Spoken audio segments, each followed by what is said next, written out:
এটি হলো তোমাদের পঞ্চম শ্রেণীর ইংলিশ বই। এই বইয়ের মধ্যে নতুন করে একেবারে সব কিছুই বদলানো হয়েছে। কি কি নতুন করে এসেছে এবং পুরো বইয়ের জুড়ে আমরা আজকে আলোচনা করব, যে কোন বিষয়গুলো নতুন এসেছে এবং কোনগুলো আগে ছিল, কি কি নতুন করে পড়তে হবে সেগুলো নিয়েও আমরা ধারাবাহিকভাবে আলোচনা করব। বইয়ের কাভার পেজটা খুবই সুন্দর করেছে। এরপরে আমরা যদি দেখি বইয়ের পেজগুলো খুবই সুন্দর করেছে। এবার বই আসলেই অনেকটা ভালো হয়েছে। এর পাশাপাশি আমরা যদি এর সূচিপত্রটা দেখে নিই, তো এখানের মধ্যে কন্টেন্টসের মধ্যে এখানে আমরা যদি সূচিপত্রটা দেখে নিই, মানে কন্টেন্টসগুলো দেখে নিই, তাহলে unit 1 at the library, unit 1, 2 our school garden, 3, 4, 5, 6, 7, মোট কথা 20টা ইউনিট আমাদেরকে এবার দিয়েছে।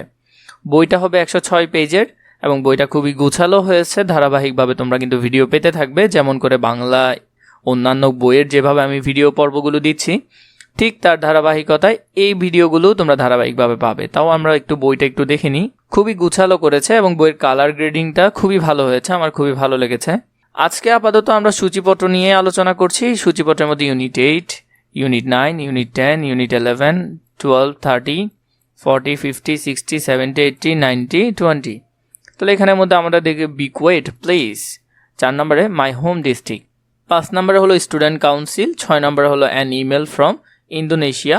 তো এভাবে করে আমরা কিন্তু সবগুলো টপিক নিয়ে ধারাবাহিকভাবে আলোচনা করব। আমরা পর্ব আকারে প্লেলিস্ট রেডি করব, যাতে তোমাদের খুব বেশি সুবিধা হয়।